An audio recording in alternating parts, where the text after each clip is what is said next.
Written and directed by Julio Mendem, The Love of the Arctic Circle is a Spanish drama film released in 1998. It depicts the lives and love story of Otto, played by Philip Martinez, and Anna, portrayed by Najwa Nimri, starting from their first meeting as children and following them throughout their lives as chance and fate keep coming in the way of their love. The following sequence takes place roughly about three-quarters of the way through the film and starts at 1 hour 14 minutes and 13 seconds and ends up at 1 hour 15 minutes and 18 seconds. It features a flashback as one of the protagonists, Otto, reads a letter he just received from Anna, who just moved in Finland. The content of this letter takes both Otto and the viewer back in 1937 after the bombing of Guernica. The flashback puts into images the story narrated by Anna. It reveals new information about the German pilot after whom Otto is named, and shows us his first meeting with his wife, a Spanish woman. The sequence develops and echoes several major themes of the movie at the same time, such as love, coincidence, death, and the idea of a circle of life. This analysis will focus on the mise-en-scène and how it depicts a first meeting while addressing those subjects. It will also be discussed in a wider context, the context of the whole movie, for it constitutes a transition between two acts of a movie, as well as opening and closing several circles in the narrative. The sequence opens at 1 hour 14 minutes and 13 seconds with a 5-second long short shot. The shaky camera movement immediately suggests a point of view shot, as it pans slightly from right to left and up and down, mimicking not only the movement of the eyes, but also the motion of someone walking. This subjective camera establishes the spatial context of the sequence and involves directly the spectator in the narrative. Through the character's eyes, the viewer discovers the remains of a bombed farmhouse. This shot thus implies both a time and a place different from those of the main narrative, and it allows the viewer to connect it with the explanations given earlier in the movie. In doing so, the question "where are we?" is not immediately raised, but the subjective camera still withholds other informations and raises other questions such as who is watching, what is this character looking for, or what is he going to find? Those questions increase dramatic suspense and contribute to the almost eerie atmosphere of the scene. This sad atmosphere is also built by the lighting, the colors, and the music. With regard to lighting, the farmhouse switching from a dim lighting to a bright one. In this specific shot, the daylight is the only light source and it comes from the outside. It thus results in a top lighting from the left of the screen with distinct light beams which are highlighting particular spots of the farmhouse, leaving the rest in the dimness. The spectator's attention is then drawn to those precise spots of light. The light is, however, unexpectedly bluish. Its color is one of the many shades of blue from this scene. Blue and cold colors are the dominant palette here. In fact, there is no warm colors in the sequence at all. As the main color of the movie, it is not surprising to see blue being the dominant color once again here. It brings a cool atmosphere to the place. Cold colors here seem to accentuate the lack of emotion in a place destroyed by war. This blue filter fits into the global aesthetic of the movie and the context of the scene, but also emphasizes the fact that this is a flashback, for it clashes with a more contrasted color from the precedent shot which took place in the present. This shot is also accompanied by a non-diegetic music. This music serves as a leitmotif throughout the movie and accentuates every major episode of Anna and Otto's love story. The spectator is hence already familiar with it and with the emotions it creates. The camera then cuts to a close-up of a man's legs. It pans to the right to follow his steps using a low angle that prevents the viewer from seeing the man's face, thus increasing again the dramatic suspense. Given the context of the sequence, it is yet fair to expect the viewer to assume that this man is the German pilot Otto. Nonetheless, by framing only the shoes, the character is here reduced to his function as a soldier, and the focus is put on his movement, not his identity. The next cut brings us back to a point of view shot with a subjective camera. It's a direct continuity of the first shot. The viewer is back in the pilot's shoes, scanning the remains of the form. The camera movement implies that something or someone is about to be discovered. It then reveals the corpse of a man and illustrates Anna's voice-over narration at the same time. As soon as the corpse is in the center of a shot, non-diegetic and diegetic sounds start to mingle. Su hija le lloraba desconsolada. Él era todo lo que le quedaba en el mundo. The voiceover blends in with the diegetic sobs and the non-diegetic music, which is still here to add an emotional enrichment to the scene. The light source is right above the corpse. This top lighting does not only highlight the presence of a dead man, it also gives a sense of transcendency to the discovery. The light falling on the innocent civilian victim is somehow heavenly. It also highlights the source of the diegetic sounds, the sobs, which reveal a presence and bring life, love and emotion in a scene of cold desolation. New cut, new short shot. The subjective camera is left in favor of another close-up of the boots as they come out of the shadow and into the light. The editing swings between two different perspectives while conserving the same rhythm and giving a sense of movement. This constant change of perspective will be as present and relevant through the sequence as it is in the movie. The sequence is indeed built on the game of perspectives and the looks exchanged between the pilot and the girl, Christina.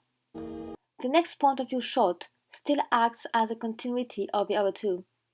The character of Christina emerges out of a halo. Her sudden appearance contrasts with the pilot's one, who is emerging out of the shadows. We can read it as a symbol for innocence and guilt, the young girl being a victim of the war, while the pilot was an active participant of the conflict. Anna's narration appears here to be a performative speech. The action is occurring on screen right as she describes it, like a story can come to life thanks to the words of the storyteller. Despite the change of angle and perspective, a strong sense of continuity between all the shots remains. The very short close-up of the pilot's boot serves as a reaction shot. He slightly turns to his right, still caught in the shadows between two beams of light due to the top lighting. This gesture shows us that the actions of the two shots are actually happening at the same time. This simultaneity continues as the camera pans to the right in order to follow Christina in the next shot. It shows us what the pilot was reacting to. The transition is quick, emphasizing the fear and the urgency of the situation for Christina. Christina's escape closes the scene inside the farmhouse, for the next shot is in the backwood, and it suggests that a very short period of time has been left out. After a short ellipsis, the scene cut to the next. We are still in a point of view shot using a subjective camera, but the pace is quicker this time, hinting that one character is running after the other. Christina has been reduced to a mere silhouette in the high-key lighting. The details surrounding the character are blurred by this bright light and the shaky movement of the camera. This combination almost gives the impression that what the spectator is witnessing through the pilot's eyes is either a dream or unreal. The surrounding seems to transcend the character, and this eerie atmosphere captures the idea that destiny might be the cause of their meeting. The next 12 seconds are made of several point of view shots, alternating between Otto's point of view and Christina's point of view. Their perspectives respond to each other, but they both remain respectively a pair of legs and a silhouette in the eyes of the other. The fact that the pilot's face remains unseen prevents the viewer from sympathizing with him or even comprehend his intention and emotions. Through Christina's point of view, he is only a dangerous, predatory figure, hence the focus on his legs.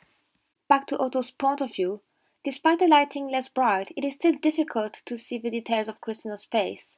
She remains a silhouette endlessly running towards the light. It is only when she turns her head that the scene cuts back to her point of view to show us what she is seeing. The viewer can then finally catch a glimpse of Otto's face. From this point, he regains his identity and humanity. Unlike Otto, who is running with the light behind him and whose silhouette is almost backlit as a consequence, Christina runs toward the light, to the point of being outshined by it. The lighting remains unusually bright and eerie for an outside scene in the wood, and it gives an unnerving quality to the flashback. The length of each shot is gradually shortened as the distance between the two characters is reduced. The increasing rhythm of the pace also leads the viewer to expect the climax of the meeting. This climax happens next shot when Christina's run is stopped by a fall. The high-key lighting is gone this time, replaced by a fog and a more greyish lighting. This new lighting appears more natural and finally anchors the scene in reality as Otto gets closer. The feeling of transcendency is gone along with the light. Christina is no longer a oniric silhouette, and her reality is thus no longer questionable as well. The previous pattern, consisting of the alternation of Otto and Christina's point of views, and which was used to build the continuity of the preceding shots, is broken by the fall as Christina sees Otto for the first time. In this shot, the camera shows Otto's presence in a high angle, suggesting how his eyes must be looking down on Christina. The focus here is no longer on his boots, but on the hand the spectator expects him to land. The high angle still portrays Otto as a quite menacing figure, for he's having the high ground where Christina is clearly depicted in a position of weakness. It is something that the camera angle helps to emphasize. The same friendly hand could also be a menacing one. The tension between innocence and guilt, victim and aggressor, is thus still visible at first. The camera then zooms on Christina's face to capture a reaction. The cutting between the shot is still continuous, and Christina's gaze toward Otto is immediately followed by a reaction shot. This time, the viewer can actually see Otto's face. He had regained his whole humanity, and he is not a symbol of destruction anymore. The camera is still following Otto's movement as he bends toward Christina, probably also mimicking her head movement as well. However, the fact that Otto is not looking directly at the camera reveals us that it is no longer a point of view shot, but rather a simple close-up. In every new shot, the camera moves in order to always keep the characters in the center of the frame, and each shot is a close-up closer than the other. Their faces are the most important parts of the shot. Every emotions are conveyed through the actors' expressions. Christina's face, for example, expresses that her feeling toward Otto have changed. The duality between the two of them is broken. This meeting and this final contact was slowly built by the whole sequence, each shot bringing the character closer to each other. The music, which is also here to build the emotion, is once again familiar to the viewer and was already heard in the movie. Porque Otto se prometió en silencio que si ella le perdonaba, le llevaría a un país en paz para cuidarla toda la vida.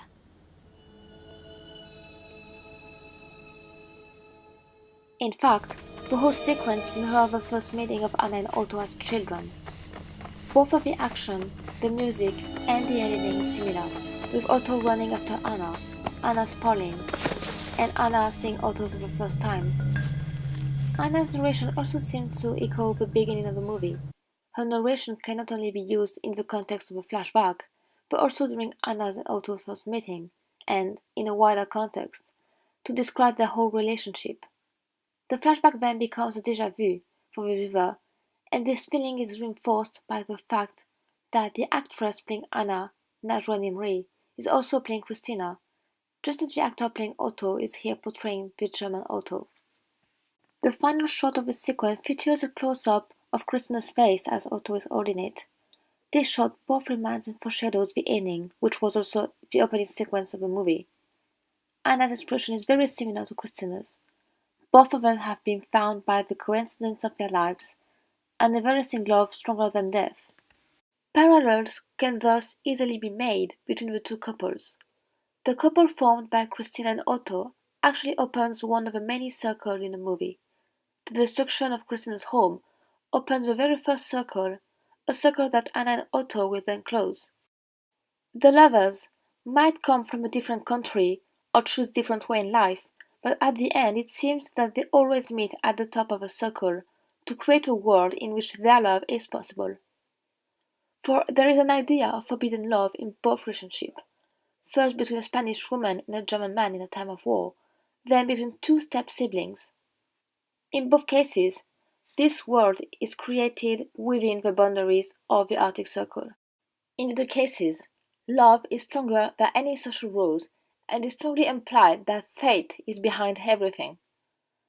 This will make the love even more powerful, but this theory of destiny will also reduce the character to a passive figure with no real power against the coincidences and the forces ruling their lives. Those same forces which seem to prevent Anna and Otto from meeting again until it is too late. Many coincidences are occurring during the movie and reminded by the flashback. Anna is in fact looking and waiting for them. This flashback also highlights and explains many of those coincidences, for the story of Kristen and Otto is at the core of many things, and many points of the storyline actually began with their meeting in the wood in 1937. The first coincidence was the chance meeting between Otto's grandfather and the German Otto. This meeting indirectly linked Otto with the German pilot. Not only does they share a name, but in his turn, Otto became a pilot. The scene near the end when Otto jumps from his plane, only to get stuck in a tree and rescued by a local man, is yet another direct parallel with the German pilot from the Spanish Civil War. The second coincidence is that Anna's mom met and married Otto's and Christina's son, making thus the German Otto Anna's step-grandfather. The third coincidence is that the German Otto married a Spanish woman, Christina, who died the same day the son met another Spanish woman, Anna's mother, in his turn. The pattern is here repeating itself. It's as if Anna's mother had replaced Christina in the never-ending circle of life, or as if the children were condemned to live through the same story as their parents and grandparents. The fact that Anna dies on the road just like her father supports this theory. The last one is that this couple happened to have a cottage in the Arctic Circle, a place at the heart of Otto and Anna's fantasies since their teenagehood. And it is also maybe the only physical circle of a story, unlike the other circles, which are only symbols or metaphors. The Arctic Circle is both a symbol, a myth, and a real place. For those couples, it is real because it might be actually the only place where they want to live their love. Otto and Anna are thus both linked in some way with the German pilot, and those many coincidences emphasize the concept of fate and the idea that the transcendent power might be the cause of their destiny. The recurring names, images, or events also validate the theory of fate. In conclusion, the flashback appears to be the meeting point of many different coincidences. The editing, the colors, the music, and the action of the characters are purposely mirroring other sequences from the movie to create a sense of repetition and déjà vu in the spectator's mind. Everything repeats itself in a way or another, like a circle. The characters themselves can be seen as a reincarnation and replacement. Anna first sees her father in Otto, for the boy appears after his death, just like Anna's mother appears in Alvaro's life after his mother's death. The game between the point of views emphasizes the importance of the gaze and also recreate on a smaller scale the structure of the whole movie, which is built on both Anna and Otto's perspective. Each story is subjective, and in this way, each point of view shot carries different implications depending on who is watching. Even though the flashback acts as a beginning for Otto and Christina's relationship, it is still linked with death, destruction, and the idea of the unknown forces that transcend the character. By implying that the characters don't really have any power on the event of their lives because of their fate, the story of Anna and Otto thus almost became a tragedy, since the two characters appear to be doomed and condemned to run after one another without any chances of escaping their imminent death. At last, one last parallel can be made between the two couples. Otto is about to lose Anna first, just like the German Otto lost his wife first. It was all meant to be as Otto and Christina's story.